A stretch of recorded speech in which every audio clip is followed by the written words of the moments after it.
Bobby Vogel is up next, and she is the unicorn in this entire summit. Bobby is truly one in a million, and her gifts speak for itself. So prepare to have your mind blown and your heart open, people. She is a clairvoyant diagnostician, spiritual healer, energy medicine practitioner, and medical intuitive.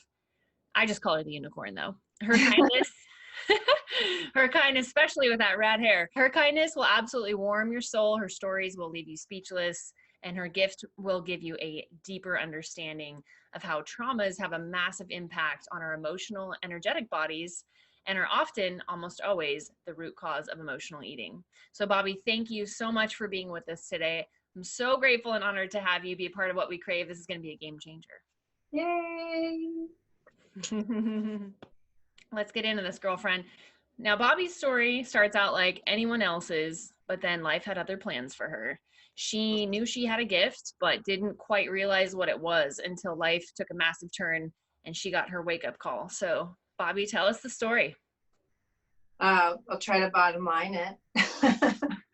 And it's interesting because, as time goes on or days go on, I'm realizing that my connection to my gift actually, superseded a lot of the things that actually did wake me up, like my experience as a real estate agent for 17 years. I was a paramedic before that in Chicago and Oakland, and I'm realizing now as I get my own downloads, right, about what my journey has been to get to here. I'm like, wow, that's right. I was pre-med, and then my dad was killed when I was 20, and then because I wanted to be a doctor ever since I was a kid. Using my skills as a paramedic, I realized, one of the things that one of my instructors at Loyola in Chicago told me, told the class is treat the patient, not the monitor.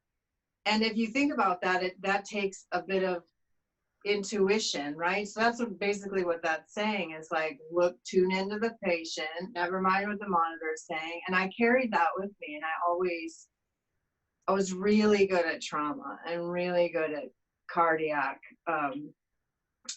calls and episodes, and even working in Loyola. And because I realized I would be able to intuit what was coming, or I would be able to tune to the person. But I began this by talking about real estate, which is, I was a top producer, and this will lead into what finally put me on my ass and maybe a wake up call, but I was a top producing real estate agent after I was injured as a medic, and it was effortless for me, and I loved it. It was about connecting the soul of a house with its rightful owner. With the souls that were supposed to inhabit the house.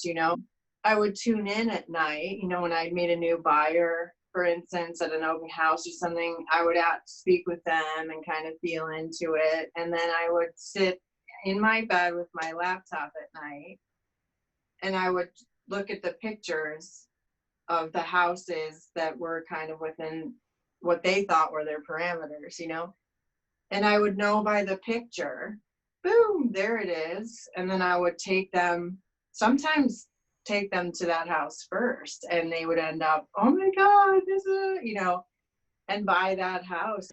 I'm realizing now, that I just didn't understand. Mm-hmm. It just felt like a skill to me instead of a gift, but it was all purposeful, right? So then I left the Bay Area and I moved to Venice, and my son was in a high care facility in Northern California, and I got permission from San Francisco County to move him closer, to me. Ultimately, through a chain of events, which, I don't really want to go into a lot of detail about, but, I had 5 things in escrow at the time with a woman investor from the Bay Area. She was buying in Hancock Park when the market was starting to go crazy. And so I had $225,000 worth of commission coming in the next 14 days. So I thought, well, I've always wanted to live on the beach, and let's start over. And now seems like a great time with the, So I moved, and 3 days later, the woman canceled all 5 deals. Whoa. Yeah. And then shortly after that, the care facility where my son was forced him out because San Francisco didn't want to pay for the care, which I should have saw coming, right? But everything happens the way it's supposed to, which is all perfect. But so then I found myself not really being able to go to work because his needs, for many reasons, were too great. And long story short, I ended up going from my situation in Oakland to getting a sheriff sticker on the door and, putting my Mercedes Benz in the parking lot at Ross and in Venice, which I'll never forget, taking off my personalized plates and leaving the key. Like everything just fell apart. So I basically ended up homeless. I had no money for food. Like it was nutso. And my son ended up doing a short stint in juvenile detention. And it was from this place of being stripped of pretty much everything that I really, I tuned into faith because it's all I had. I was ready to check out. I was like tapping out. I was ready to just leave the planet because I was scared. I had no family. My parents were both on the other side. And then I just started saying to God, leave me the fuck alone. Wow. Leave me alone. Move on to someone else. Like my pain was so great and my fear was so great that I couldn't see my way through it. I lived sleeping in a garage to this, some friends would, sponsor an Airbnb. Like it was crazy. And so I started walking up and down the beach just because I moved to Southern California so I could have my feet in the water. And if you've ever put your feet in the water in San Francisco, it's like Lake Michigan, Right. I just started walking up and down praying and asking my parents to intervene and God help me. God help me. God help me. Show me the way through this because I can't tolerate much more. When I finally surrendered to that is when and became reliant on it and reliant on the guidance that would start coming. I just started understanding I'm going to be okay. And I just started asking God guide me, God, walking up and down the beach in Venice. And I would take a notebook and I would walk up and down and I would stop at the same lifeguard station. I would meditate and journal and ask for answers, ask for help. And then I would listen. And the answers always came. And then I was guided to, go do ayahuasca. And just to clarify, ayahuasca is like a plant medicine that is a plant medicine. If you want to tell us a little bit about that, and then Yeah, so I researched a little bit, and it turns out, so ayahuasca being a plant medicine, so it's a spirit of grandmother. So, I like to say abuelita.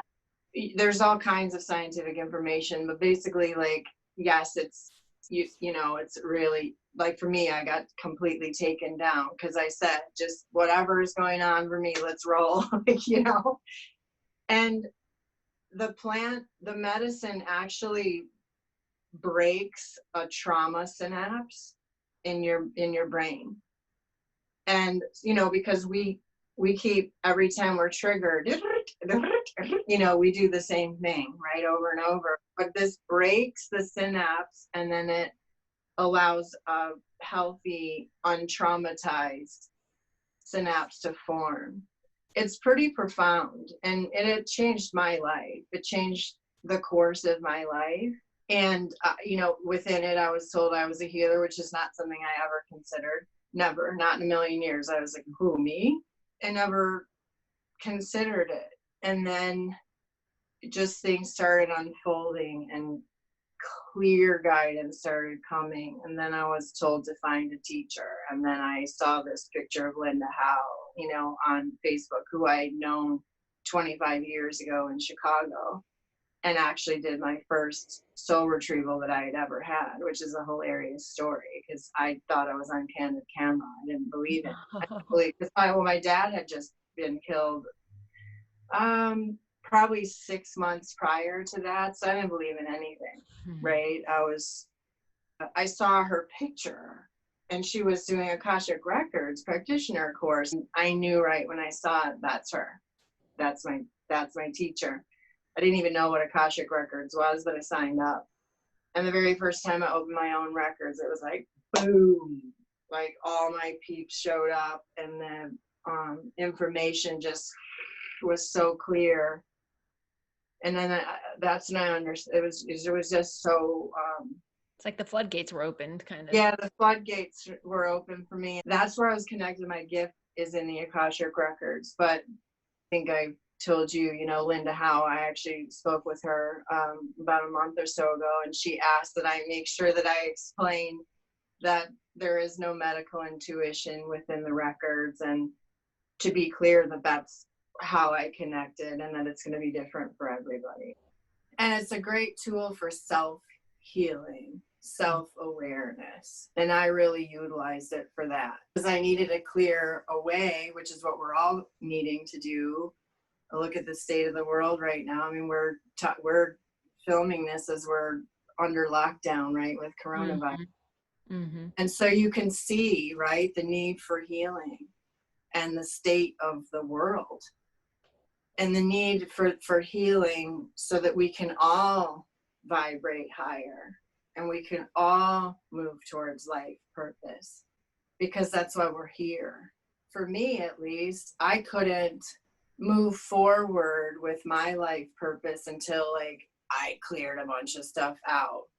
And then there was more stuff with ayahuasca. It's one of the most beautiful things for me that I healed in the Akashic Records was that I never really felt, because I was born really a tomboy, right? And so I've always been, and I never, not because I didn't want to, I just literally couldn't identify with how, being a powerful woman or being part of that group, right? And the key things I needed to heal was owning what a powerful woman I am. Now what's so amazing is that Spirit had to set me up for that, and I had to heal that, because now I not only feel like a powerful woman, but I predominantly work. I mean, I have plenty of men too, which I love, and I love seeing vulnerable men's souls, right? They can't always show up that way, which is another thing. But to be part of extending my hand and helping another woman heal and empower them and feel the rise and be part of that is something I would have never imagined for myself. Even with all this stuff going on with the coronavirus, it's a very powerful time on the planet. It's highlighting how much healing needs to happen. I mean, it's pretty phenomenal if you think about it. It's the whole point of having emotional wounds or physical is when you heal them, you transcend. Your soul transcends. You vibrate higher, and then everyone around you vibrates higher. But if you look at the state of the world right now, collectively, we're all vibrating low. This is calling us forward to heal, right? It's our wake-up call. Yeah, it's our wake-up call.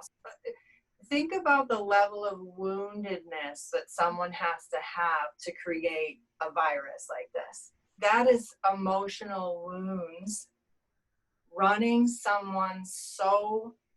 so deep in someone or many that they were okay creating something like this. That's some profound shit.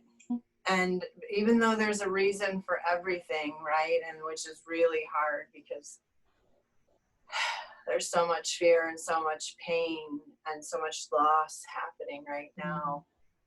It's hard to even say that out loud, you know, and it's hard for people probably to see their way through any point to this. At the same time, people are coming together. They're like, how can I help? They're spreading positivity on social media. People are forced to reconnect with their neighbors, with themselves, with their family. Like, this is like you said, I think it's despite this like scary thing, I think we're reconnecting to gratitude. We're reconnecting to all the things that are so important that we lost, I feel like, along the way somehow. 100%. Yeah. I mean, for me, absolutely. When the minute this started happening, of course I tuned in and I asked, but I've been knowing this was coming anyway.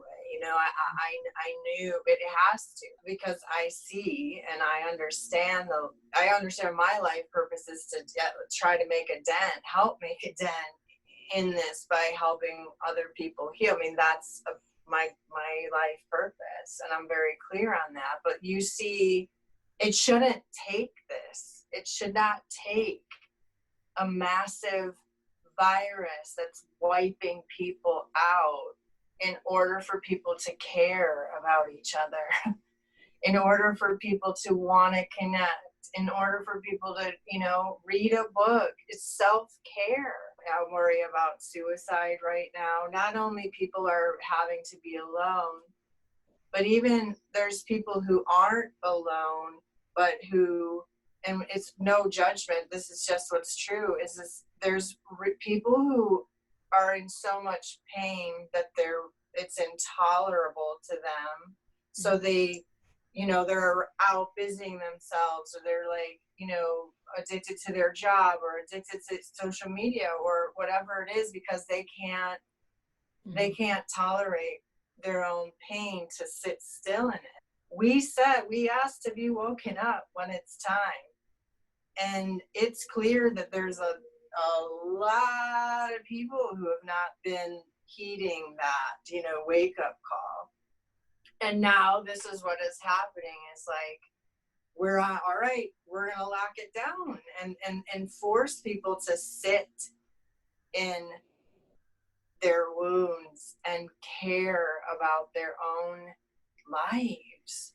People asking, are you okay, to a stranger, like on Nextdoor, I'm going to the store, what can I get anyone? Like, we should do that every day. Yes.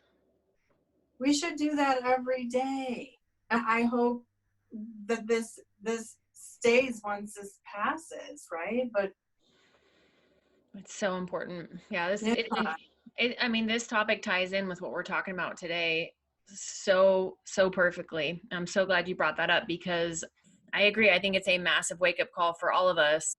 We didn't grow up with manuals on how to deal with our pain. That's why I'm so grateful that you're on this, because it is such a missing piece that people are missing, you know. But it's relatively new for children to get to speak about their pain, right? Especially little boys, right?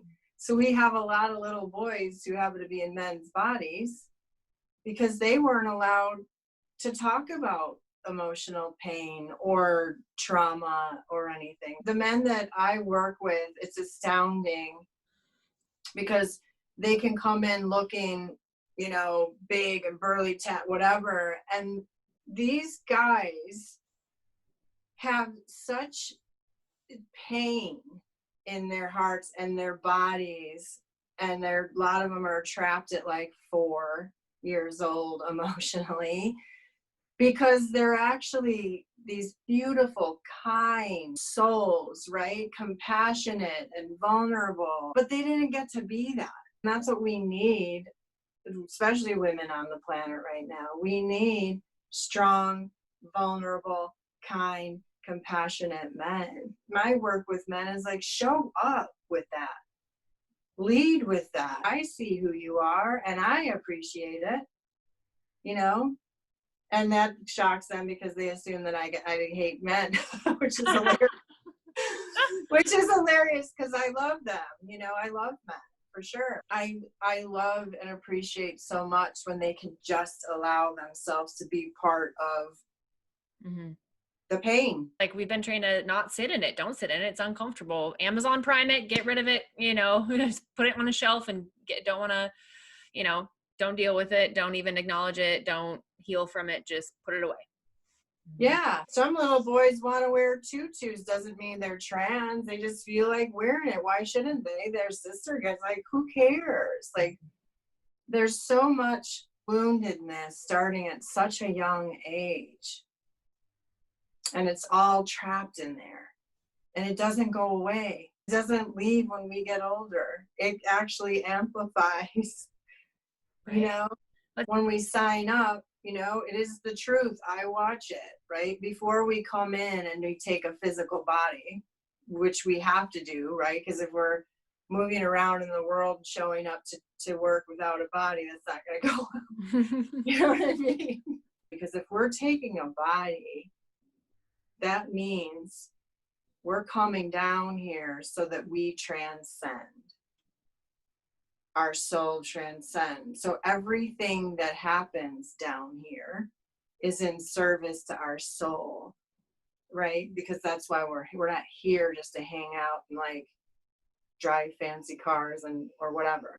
One of my wounds, for instance, is abandonment. So a soul on the other side who's not called my birth mother yet, right? That soul, in service to me, says, I'll come in and I'll abandon you. I will sign up to be in service to your soul, create the wound of abandonment so that you can heal it, so that then you transcend higher, then you vibrate higher, which is better for the entire planet, right? Not just my soul. The person now called my birth mother abandons me because that's what we agreed to. And then I'm mad. And then I'm swarming around in, victimization, and that is not a judgment. It's just like, how do you not? Right? As a human being, how do you not? It's not until you want to, like, open the dryer door and be like, I'm done on the tumble cycle, right? Then she in service to me, her soul actually signed up to be in pain, right? She gave her child up, and then so she has wounds to heal. She can, or she may or may not, right? Which is none of my business. The only thing that's my business is that I keep my agreements with myself, my soul, my guides, God, right? If you're in a body on the planet, you have healing to do. It's not possible to be here without a life purpose, which is already agreed upon. So start asking, what is it? Instead of, like, banging off each other and being mean to each other and not caring that other people are wounded and, like, pouring salt on their wounds and using their heads to get somewhere higher than them. It's like it reached a fever pitch, which is why we're in the situation we're. That's exactly what I was going to say. So essentially, people are not understanding, they haven't clicked that they're here for a reason. They think they're just humans hanging out, and life's trying to get them to show up and be in their purpose and heal so that we can all vibrate higher, because when we all do that, the planet does, and that's what life is all about. And so if you're not paying attention, which some people internally, they listen, they're like, I feel called to do this, they listen to that calling, and then so what you're saying is the people that don't, life starts kind of hitting them until they sort of wake up. And that's what's happening. Is this is God, the universe, the divine intelligence going, hey, we all got to wake up because what we're doing isn't working, and the planet needs to heal, we need to heal, and we all need to get back to what's important, which is connection, love, community, faith, purpose, all those things. It is so hard to face ourselves, right? And there's so much shame for some reason.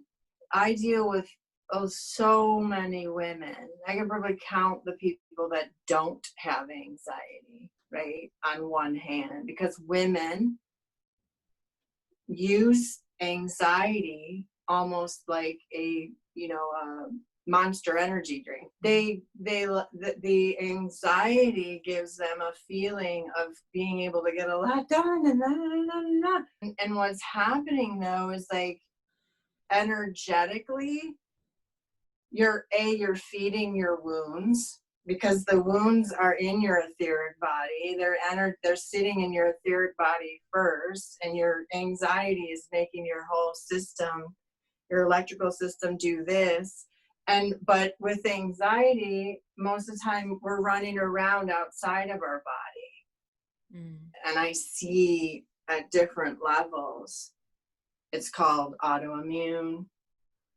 It's because it taps out your system, anxiety. And there's so much shame that comes up around having wounds or not looking perfect, that people just keep shoving it down because we're so afraid of other people's judgments of us around our wounds but everybody's wounded. Everybody. You can't be here without wounds. You're not here without them because they're serving you to have them. Right. And that's the beautiful thing is you turn all of that around for us. You turn the way to see wounds and the way to see trauma, turning it all around to free it and to free it. Can you talk about the etheric body and actually what happens when we experience trauma and how it's stored in the body?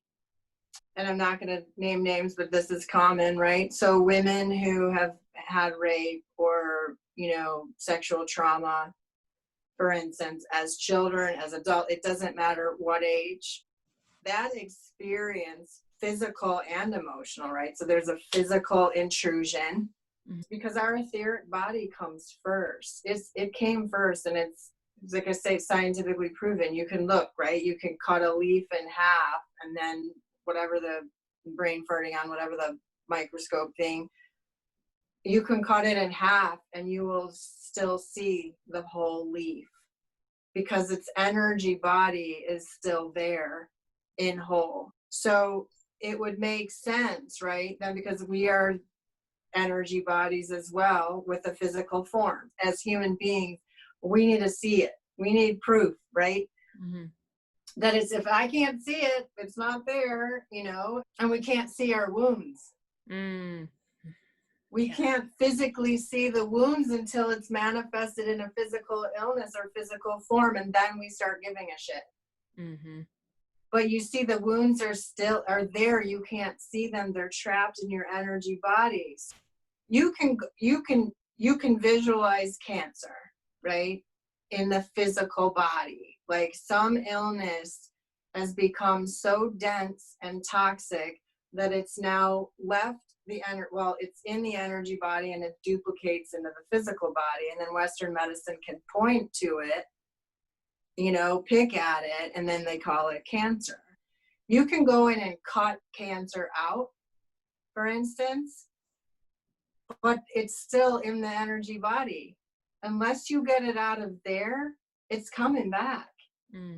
And you can keep cutting and dousing with chemo and meds, which are toxins, and the traumatic experience of chemo and how sick, like it just keeps on assaulting our energy body, right? So it kind of got off track, but so with rape or molestation, for instance, that's a physical event and an emotional event, and both those things have to come into the energy body first and then into the physical in that situation, right? So there's a physical trauma, but the energetic trauma for so many women, it stays underneath, that area, and then their emotional state of mind and anxiety and PTSD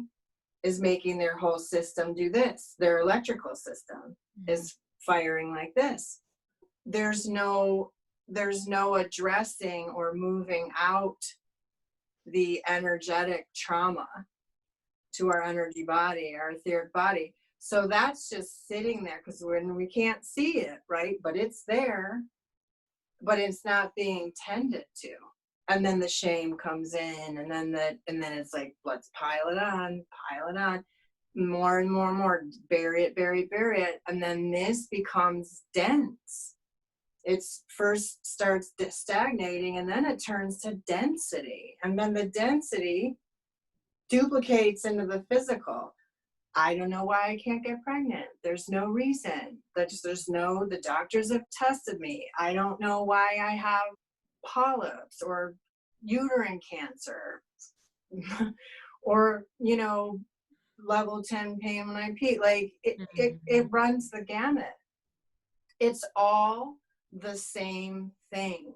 It is all trauma being held. We have to start healing our etheric bodies, doing the energy work, doing the self-care. Self-care is huge in healing. Because what you can clear from the energy, you can clear from the physical. So you've seen from your work that you've done, if you can get to that energetic body first and you can clear that out, then it doesn't manifest in the physical, right? And sometimes if it is in physical form, you can work on the energetic body, the etheric body, to help reduce those physical symptoms. Yeah. Right. And that's what a medical intuitive clairvoyant diagnostician does, right? Well, I mean, just like I say on Montel's podcast, right? Let's be blunt. I don't know what it means for anyone else who's calling themselves a medical intuitive. I don't know. I was guided to call what this is that. Literally this morning, another little girl going into surgery with lung cancer. I, via Skype, just the other last week, not knowing anything about her, I was able to visualize, oh, it's in her right lung. I think she has her back to me. It means it's in her right lung, and there's one here, and then there's one smaller one higher above. And they were saying, no, I think it's the smaller one's lower and the higher, and I was like, I know what I'm seeing, right? Because I trust it. And so just today I get an email or a text message from that mom who says because the little girl's going into surgery, oh my God, they realized this morning that they told us wrong, that it is indeed the bigger one lower and the smaller one, so you were right. And I don't care about being right. It's just like, that is the truth. Like, that is an ability, right? Why doesn't matter. I'll tell you why, because this is part of my life purpose, and this is one of the gifts so that I can help. You're able to see where the energy is dense, right? Where the lights are sort of shut off. Right. So it's different in literally everybody, right? So like this little girl also has anxiety. Of course, she's had cancer for 4 years. And then Sophie, who you've seen plenty of videos of. But it's different for everyone, right? So when I tune in, I'm able to first see where it's sort of like a negative, So first I do a run through, it's like sending light through, and where there's density, there's not light. That's the best way. And then we try to push through that, and then I'll, send light through my hands or do whatever I'm told to do. And then I can see about almost a year ago, I guess, I can see meridians, acupuncture meridians.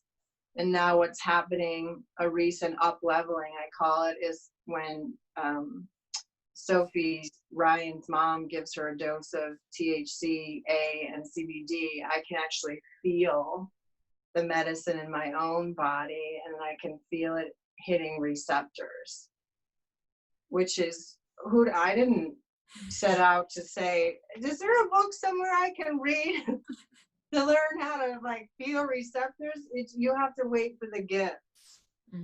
Because your gifts serve your life purpose. You already signed up you already agreed to your life purpose before you came in. So we don't get midway into our lives and be like, hey, you guys, you send me down a different one. Like, it doesn't work that way. It's like you can either live it or not live it, because whatever it is a service. Right. It's a service to humanity in one way or another. Start caring what your life purpose is so that we don't end up with coronaviruses, but and all these other things. You don't have to figure it out. It's already been figured out. It's already been agreed upon. All you need to do is start asking. I was gonna say, and being quiet enough to listen, because a lot of times Yeah. we're too busy to listen. And I think, again, we're all locked in our houses. We're listening, right? Yeah. Yeah. You already have the gifts, and you will continue to get whatever gifts you already signed up for. And if they're not part of your life purpose, you won't have them. And you can't force that.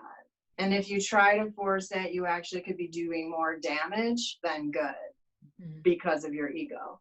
Right.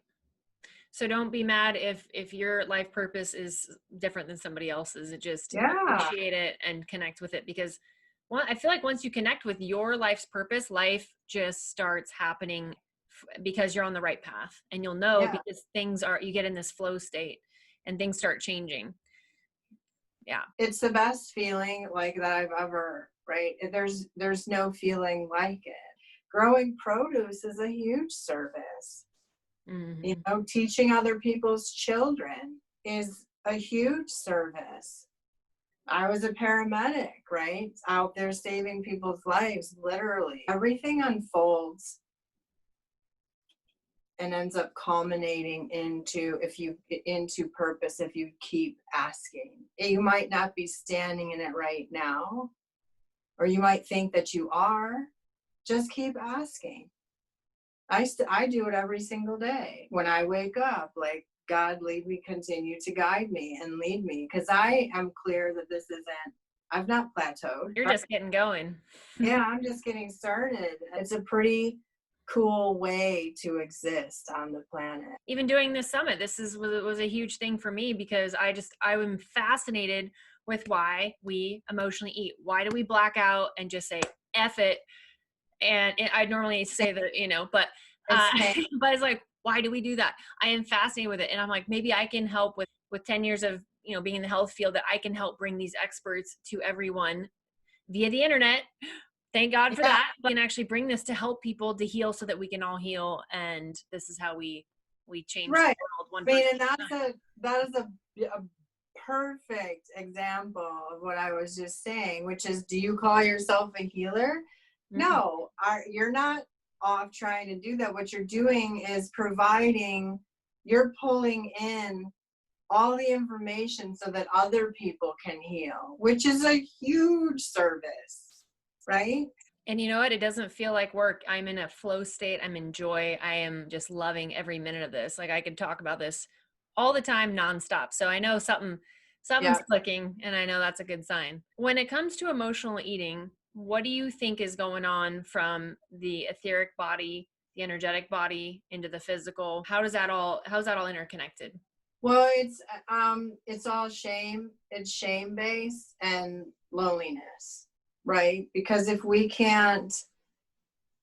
have trauma trapped in our body, in our energy body, our etheric body, and physical pain, perhaps, who knows, and we can't speak about our experience, right? Our wounds, and because we're too ashamed, because people aren't yet accepting enough of the fact that we all have them. So then we're in shame, living inside our bodies, right? Like living inside our own world. And then when we live inside our own world with pain, we need to bring in whatever it is that's going to make us feel better. If we're feeling lonely, whether we're sitting in a room full of people or not, you can still be incredibly lonely because you're in pain. Almost every wound, its core is shame, whether it's shame that it actually happened, whether it's shame because if somebody treated you that way, you must be a piece of shit. I'm ashamed of being a piece of shit. Like it runs the gamut. We live alone in our pain because we're so afraid of showing up with it. But the crazy thing is, once you show up with it, a lot of times some of it just poof. Yeah. Oh, there it went. Because I took my power back enough to speak it, Kids who are now adults, when there is a level of trauma in your childhood, we shut down. If you don't have a notion that it happened, it's trapped. And a lot of times with overeaters or any addiction, right, which is an addiction, it's pain, it's shame, but it's also like it's in your energy, so you can feel it.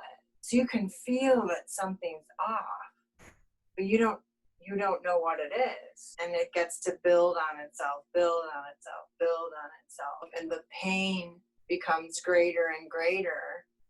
And and then you're mad at yourself because you don't understand what am I doing? Why do I keep picking these same people that treat me poorly, or self-hatred instead of the self-love is the way we're supposed to be going, but we go backwards. We're being upended because one of the ways that spirit gets our attention, because we're, until we get knocked down, we can listen sometimes and ignore other times, right? To the wake up call. But now it's like physical illness is going to take us down. Oh, we have your attention? Mm-hmm. Now we have your attention. Where spirit, again, is not a punishment, and it's not meant, but it's like something has to happen. Mm-hmm. Then, hey, had we been listening sooner, right, maybe we wouldn't be here. Right. Which is why we have you, right? Talking about this. Tell us more on being a victim. Is emotional eating really just being stuck in victim mentality? I mean, we can say a lot about it, but it is, for one simple reason, is because we're feeding our wounds. Instead of healing them, we're feeling sorry for ourselves. That's a first line of defense, right? Because we are human. But what we're being called forward to do is to connect to the fact that we're in a human body, but we're very high vibrating, intelligent beings, souls. And so the next level of victimization or feeling sorry for ourselves would be to actually take responsibility for our lives, regardless of it's none of our business what other people do. But what I've noticed with people who come and they'll do sessions with me, they cling to the right to be a victim. You don't understand. Let me tell you again. Let me tell you my story again. And I'm not making fun of anyone, but this is just, and I say it with compassion. Like I've been there. I understand what it takes to come through it, because I had to walk through hell to get here. I didn't go around. I had to go straight through. And so I'm saying it from that place, which is staying in victimization is the most disempowering thing you can do, not just in your physical life, but your energetic life. A lot of people have created an identity around what they're victimized by, because there's a thing that they get back from doing that, or they get a lot from it, which is not operating at a high level. So they don't have to be held responsible for living an adult life. And what does that do to our vibrations and what that attracts to our life? The way that I've been shown is that, like, say this is the line of higher vibration. Mm-hmm. So like here's the beginning of it, and then all this is like higher vibration. And anything left under that is like lower vibrations.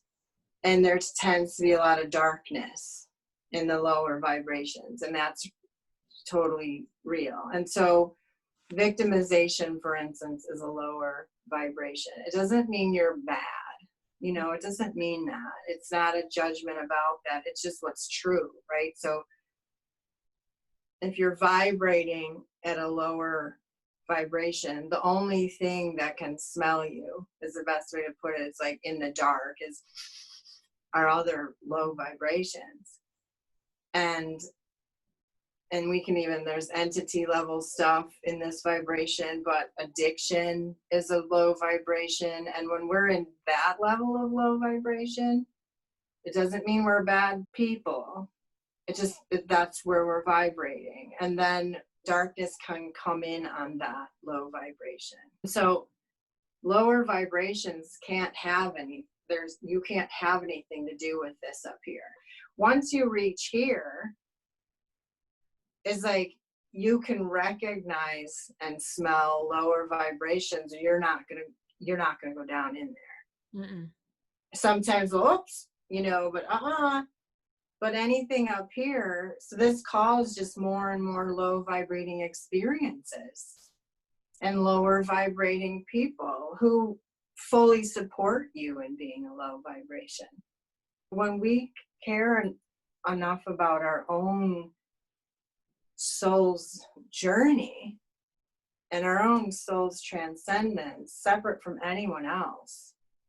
And that means like partners, husbands, wives, kids, like, you know, some moms get mad at this, but it's like, we still have to care about why we're here and what healing needs to be done. Because if you get in a higher vibration, you're going to keep your kids in one. You're going to pull your, you know, by osmosis, you know, the whole world changes. That was my next question, is how do we actually heal? What are the first steps into healing to get out of that low vibration, to rise higher, to free all that negative, toxic, dense energy in our bodies? What are the first steps? Well, I think first acknowledging, you know, that we have wounds, whether we see them yet or not, you know, to trust that if you're here on the planet, they're there. Start asking. I didn't know. I knew I could feel that there was some, I called it at the time a slippery pig, because I had done all this work over the years around. What I didn't realize was like I was doing the easier stuff, and I could sense it, which is why I was like, I'm going to do ayahuasca, scared to whatever, because I'm getting this thing up and out of here. I don't know what it is though. And so I started asking, tearfully, homeless. I just started saying, what are the wounds? I want to heal them. I just don't know what they are. I'm not trying to avoid them, because somehow I was clear that I had agreed to this. So no matter how much I wanted to duck out of the way of the shitstorm, I couldn't. It wasn't the Psych 101 things that I could point to that would clearly be wounding. It was the stuff I didn't know. Then taking care of yourself and continuing to pray to your peeps and God, like we all have our own guides assigned to us through this incarnation, only us. Because God and our guides, those are the only people who know what we signed up for. So why not go straight to source? Start taking care of your body, your energy. Make sure you're drinking enough water. If you know you're an anxious person, start breathing in light, pulling in deep breaths, because oxygen is for our physical body. But when we breathe in, we're breathing in light for our energy body. It's vital. Yeah, can we talk about that? Because one of your quotes on your Instagram is, the etheric body is dense and toxic long before the physical body is ill, and we need light. And is that how we get more light, is by connecting to source, God. And just to preface, like, the God you're talking about is not like it's not in any religious form. This is like, we're talking about the divine energy surrounding us. Yeah, that's the predominant way. And you can also, go to somebody that you feel is truly gifted and, help with, like, I can push like light through with my hands, but breathing, consciously stopping and saying, okay, I chose this vehicle, right? So I have to take care of it. Your engine light goes off on your car. Are you going to keep driving it?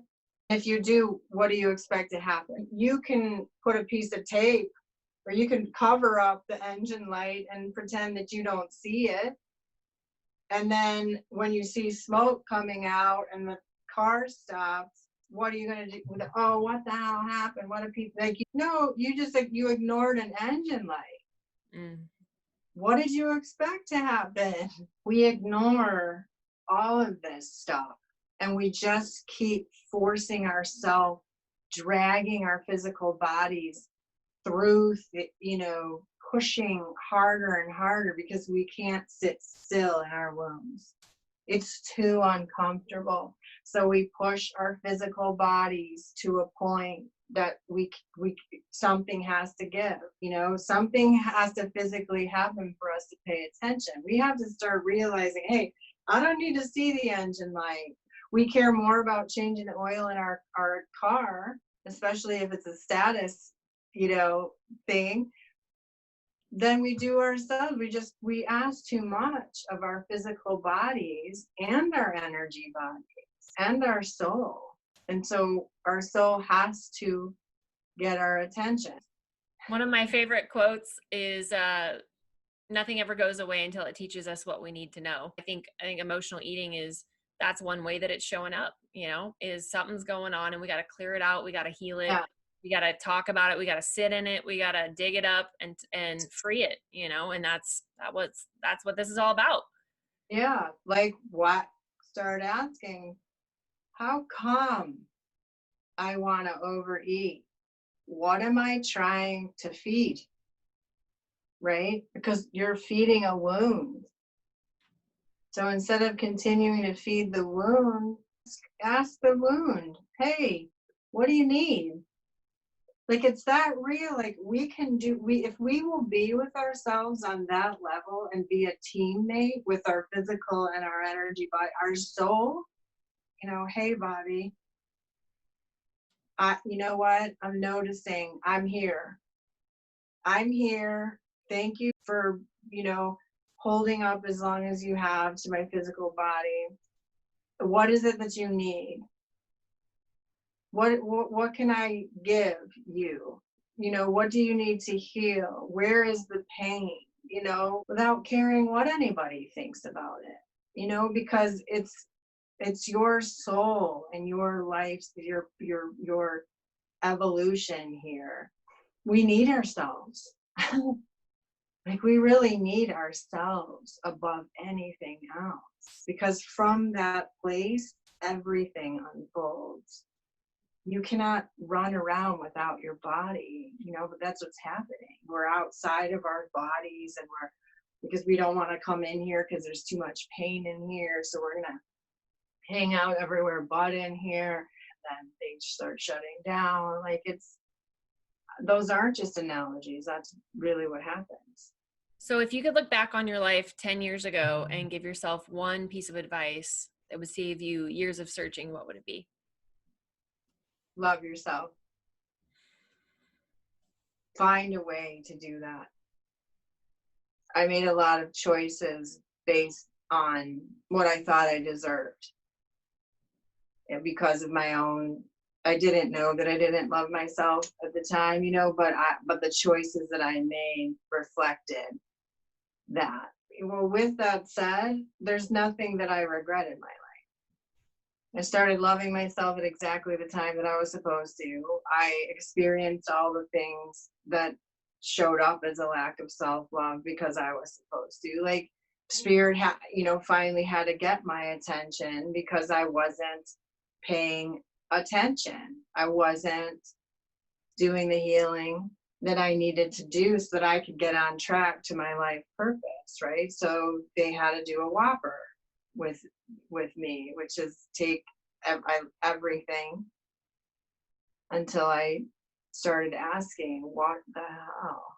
So I'm not speaking today from a place of like, hey, snap to it, you know, it's like I had to get the smack down for me to pay attention. So what I'm trying to do with my work is to help people avoid getting to the place that I had to get, right? By the grace of God, it wasn't physical illness, but it everything physical left. I was standing there with nothing but faith. I couldn't, right? I couldn't distract myself with driving a nice car, or, you know, high, or eating at fancy restaurants, or buying clothes, or doing the things, or going on vacations, or staying at the Ritz-Carlton. You know, I couldn't distract myself with the things that I thought mattered. And then, but to look back now is like, none of that mattered. It was a way to try to prove to myself that I had worth and value. So I had to go through all these things to value myself and love myself enough, and then step into my mission and do it with grace and gratitude, faith, trust. And knowing that you didn't have to prove anything, you just had to tap into it and step into it. I think a lot of women especially are like, I got to hustle for my worthiness. I got to prove it. I got to get out there, you know? And it's like, no, if we can just tap in, love ourselves, turn it inward, we're worthy of love the second that we're born, you know? Yeah. So that's the other thing that I did want to bring up, is like, as a side note, is coronavirus is what's in the spotlight right now, but there's millions of people with mental illness, to the point of either hurting other people, hurting themselves, you know, suicide, mass shootings, murder, rape. I mean, there's emotional pain and wounds, and the behavior that comes from that far outweighs what's happened with the coronavirus so far. But no one's counting that. Nobody's scared about that because it's not touching them. And nobody cares until it touches their own lives, and then it's a big deal. This happens, I know, as a paramedic, the general public has no idea the horrific things that are done to other human beings all day, every day, 24/7. The pain that is inflicted on other human beings. When I worked in Chicago, literally the first warm day in Chicago, gunfire, boom, boom, boom, boom, boom. We would get one shooting victim into the trauma room. All we'd have time for was to grab IV fluid, and then whatever needles we had used. I couldn't even clean the ambulance. I would take my foot and push the blood clots out the back of the ambulance onto the driveway, where somebody would have to be there to do hazmat with it. We didn't even have, there was a shooting already waiting, another shooting victim, and I was up 24 hours, and sometimes 36 hours, and sometimes 48 hours, because shootings, stabbings, overdoses, throwing kids out windows, raping people in intersections. Millions and millions and millions of people are suffering because of other people's pain, but nobody cares. Because it doesn't affect them yet. And now it's astounding. And if they do hear about it, oh, it's not in my town. Oh, it's not my, it's like, that is, and that in itself is woundedness. There's a level of woundedness that you don't have enough humanity or enough give a shit. Yep. The quote, we can't heal what we don't acknowledge, right? And that's exactly what you're talking about. That's why there's all these problems, and that's the only way we can drive that wedge into that hamster wheel, is if we go inward. So in the end, when we crave what we crave, what do you think we're actually really craving? Connection, unconditional connection, and love and compassion. Compassion probably outweighs even connection, you know, because when you show compassion, you've just connected, because you have to connect to another human being enough to feel compassion. Perfect. That saves people's lives. I'm so happy that I got to bring you on. This is pure gold for everybody. And this is just so much power and hope and everything you've said. Thank you so much. It's exactly what we need to hear. And that's where we can start to change ourselves, and that's how we change Yeah, the world. the world. Yeah. Thank you.